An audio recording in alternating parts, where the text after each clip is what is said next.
I got so much motherfucking design on right now. Bring it down, bring it back, make it clap. I got 3 old thoughts, new block, where that day. Bitches on my line, and you know. Kerajaan Aceh adalah sebuah kerajaan yang pernah berdiri di wilayah Aceh dan sekitarnya di Pulau Sumatera, Indonesia. Kerajaan ini berdiri dari abad ke-15 hingga awal abad ke-20. Aceh memiliki beberapa tradisi intelektual yang kaya dan beragam, terutama dalam bidang agama, ilmu pengetahuan, dan kebudayaan. Secara keseluruhan, Kerajaan Aceh dan tradisi intelektualnya merupakan warisan penting bagi sejarah dan budaya Indonesia. Meskipun kerajaan ini sudah punah, jejak dan pengaruhnya tetap terasa hingga saat ini dalam kehidupan masyarakat Aceh dan Indonesia pada umumnya. Kerajaan Aceh. Kerajaan Aceh didirikan oleh Muzaffar Shah, dan saat itu dipimpin oleh Sultan Ali Mughayat Shah atau Sultan Ibrahim. Berhasil melepaskan diri dari kekuasaan Kerajaan Kadir pada tahun 1520, dan pada tahun itu pula Kerajaan Aceh berhasil menguasai daerah Daya hingga dari dalam kekuasaannya. Dari situlah Kerajaan Aceh mulai melakukan peperangan dan penaklukan untuk memperluas wilayahnya serta berusaha melepaskan diri.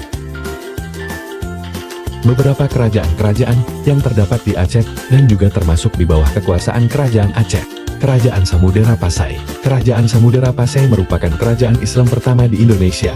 Kerajaan ini terletak di Provinsi Aceh, Kabupaten Aceh Utara, lebih tepatnya di daerah Dudon.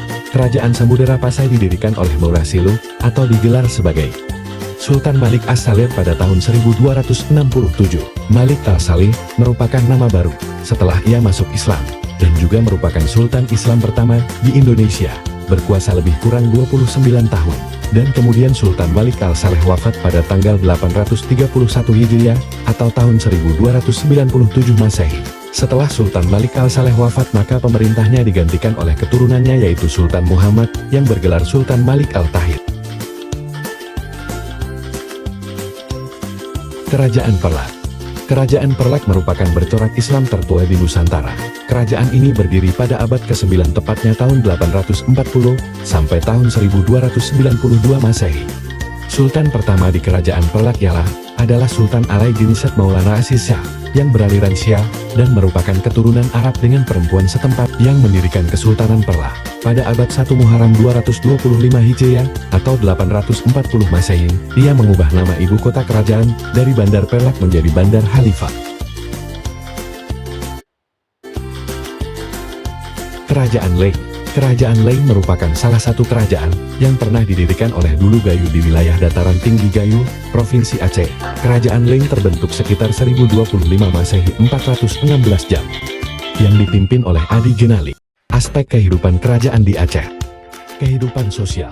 Kehidupan sosial pada masa kerajaan Aceh sangat dipengaruhi oleh struktur masyarakat, adat istiadat, agama, pendidikan, persaudaraan, dan perdagangan. Masyarakat terbagi menjadi beberapa golongan seperti bangsawan, pedagang, petani, dan nelayan. Adat istiadat dan agama Islam menjadi pedoman hidup yang dijunjung tinggi, yang tercermin dalam hukum, pendidikan, dan nilai-nilai dalam kehidupan sehari-hari. Pendidikan erat kaitannya dengan agama Islam dan banyak pondok pesantren sebagai pusat ilmu pengetahuan, rasa persaudaraan, dan gotong royong. Kehidupan politik. Kehidupan politik pada masa kerajaan Aceh ditandai oleh struktur pemerintahan yang kuat dan sentralistik. Dengan Sultan sebagai pemimpin tertinggi, Sultan memiliki kekuasaan absolut baik dalam hal eksekutif, legislatif, maupun yudikatif. Sebagai pusat penyebaran Islam, peran agama juga sangat berpengaruh dalam kehidupan politik. Dalam pemerintahan, Sultan dibantu oleh para bangsawan atau ulabalan yang mengelola wilayah-wilayah di bawah kekuasaan kerajaan Aceh. Mereka bertanggung jawab dalam mengatur pemerintahan, ekonomi, dan keamanan wilayah mereka masing-masing. Kerajaan Aceh juga memiliki hubungan politik dan diplomatik dengan kerajaan-kerajaan di Nusantara maupun negara-negara asing, terutama dalam bidang perdagangan. Pelabuhan Aceh menjadi pusat perdagangan internasional yang menjalin hubungan dengan berbagai negara seperti Eropa, Arab, dan Persia. Kehidupan ekonomi. Kehidupan ekonomi pada masa kerajaan Aceh berkembang melalui sektor perdagangan, pertanian, perkebunan, peternakan, perikanan, dan industri. Perdagangan internasional merupakan sektor penting yang menghubungkan Aceh dengan berbagai negara dalam menjual produk lokal dan mengimpor barang-barang. Pertanian dan perkebunan menjadi basis perekonomian lokal dengan produk andalan seperti padi, palawija, dan rempah-rempah, peternakan, perikanan, dan industri pengolahan logam juga berperan dalam mendukung kehidupan ekonomi dan ketahanan kerajaan Aceh. Masa kejayaan Kerajaan Aceh. Masa kejayaan Kerajaan Aceh terjadi pada abad ke-16 hingga ke-17, di mana kerajaan ini mencapai puncak kekuasaan dan pengaruh di Nusantara. Faktor-faktor utama yang berkontribusi pada kejayaan Kerajaan Aceh meliputi ekspansi wilayah, perdagangan, penyebaran agama Islam, kemajuan budaya dan ilmu pengetahuan, pembangunan infrastruktur dan fasilitas publik. Masa kejayaan Kerajaan Aceh berakhir pada awal abad ke-19 akibat konflik internal, serangan dari bangsa Eropa seperti VOC, dan penjajahan Belanda yang mengakibatkan keruntuhan ekonomi dan politik kerajaan. Masa kemunduran Kerajaan Aceh.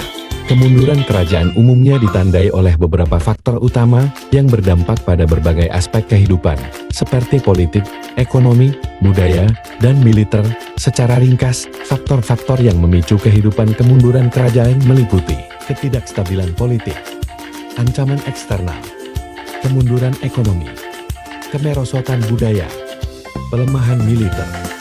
Dalam situasi kemunduran kerajaan, berbagai aspek kehidupan mengalami perubahan negatif yang mengakibatkan penurunan kejayaan dan pengaruh kerajaan tersebut. Beberapa peninggalan Kerajaan Aceh. Masjid Baitur Rahman.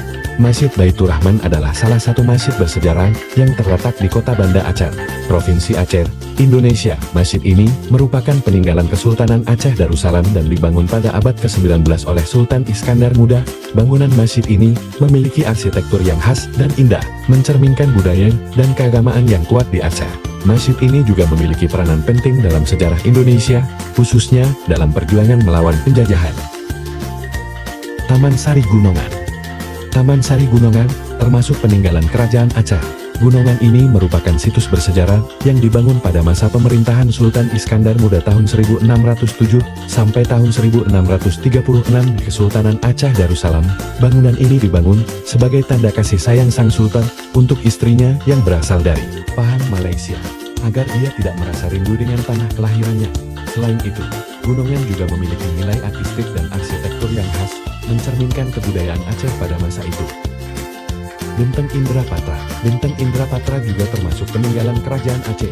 Benteng ini terletak di Desa Ladon, Kecamatan Kutakakli, Kabupaten Aceh Besar. Pembangunan benteng ini diperkirakan pada abad ke-15 selama masa pemerintahan Sultan Iskandar Zulkarnain.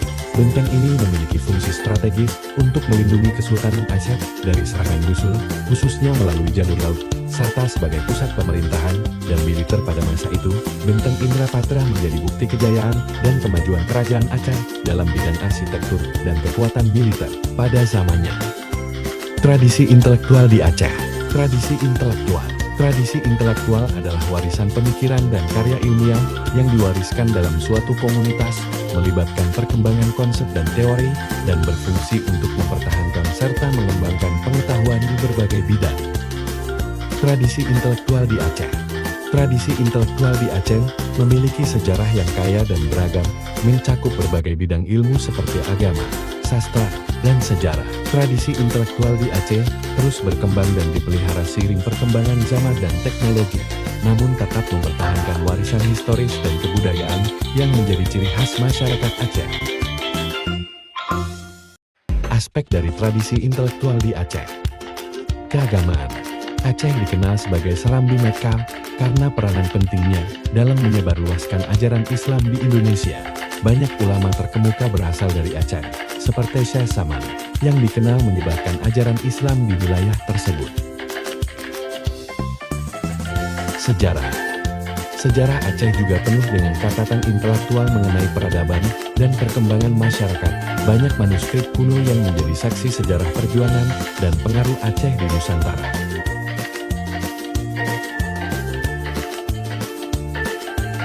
Arsitektur.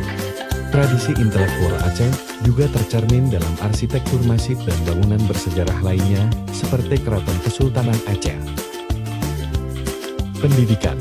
Lembaga pendidikan seperti Dayar, yang merupakan pusat studi Islam, menjadi bagian penting dari tradisi intelektual di Aceh. Bring it down, make it clap. I got